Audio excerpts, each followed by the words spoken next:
All right, so with the way everybody they go meet President Bola Ahmed Tinubu now, with the way everybody don't be loyal to Tinubu, I'm not even bothered about the second term.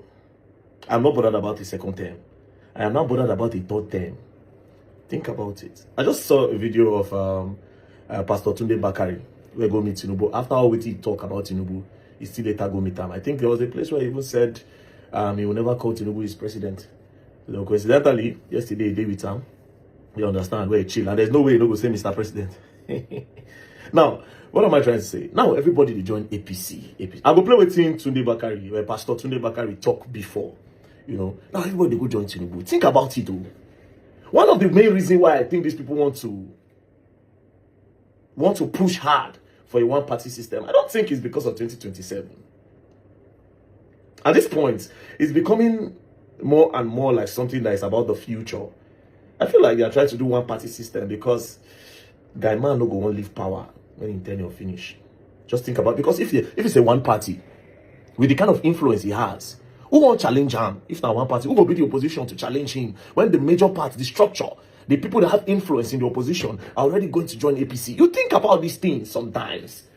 They say, oh yeah, President Bola Ahmed Tinubu don't own. Oh man, but still on still, bro. Yeah, man, the way the thing they go now, because at the end of the day, I don't know, but anyways, this is a picture of Pastor Tunde Bakari with him, and let's play an old video of Pastor Tunde Bakari. At the center of this political banditry is the Motor Park brand of politics, nurtured by the old brigade politicians, and in recent times by President Bola Ahmed Tinubu. Mr. President, it is through your influence that the Nigerian National Assembly has become a haven for legislative rascality.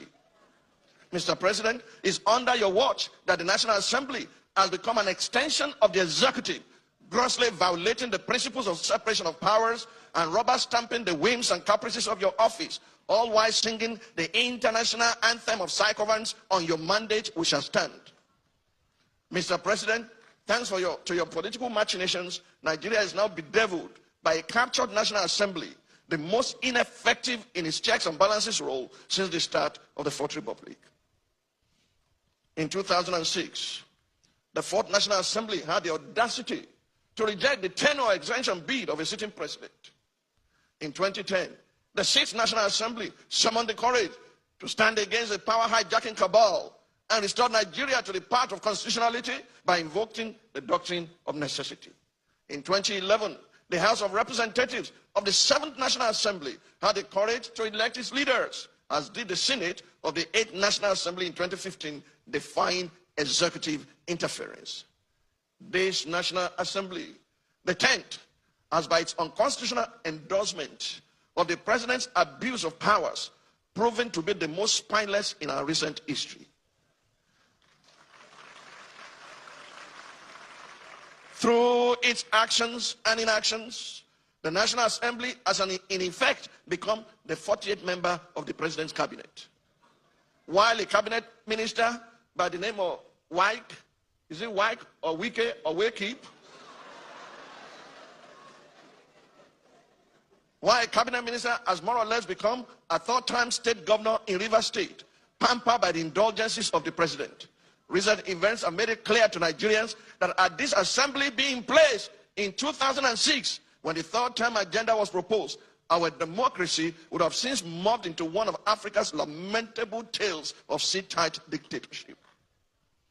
To the President of the Nigerian Senate, who has not heeded the call to subject himself to an unbiased investigation, to clear his name of the allegations leveled against him, and under whose leadership the National Assembly has become a carry-go legislature, hiding under the umbrella of technicalities and a dubious voice voting system, I leave you and your conscience with the words of Frederick Bessières, former deputy of the French National Assembly. He said, and I quote, "When plunder becomes a way of life for a group of men in a society, over the course of time, they create for themselves a legal system that authorizes it and a moral code that glorifies it." To the President of the Federal Republic of Nigeria, under whose brand of politics the institution of legislative oversight is collapsing and our democracy is faced with an existential threat, I say, Mr. President, Nigeria is too delicate for this kind of politics. If this state capture was what you meant by Emiloko, it is an anticlimax that can only be counterproductive at the end. I urge you, Mr. President, to think deeply and reflect on these words. No man is wise enough, nor good enough to be trusted with unlimited power. Mr. President, please stop playing God.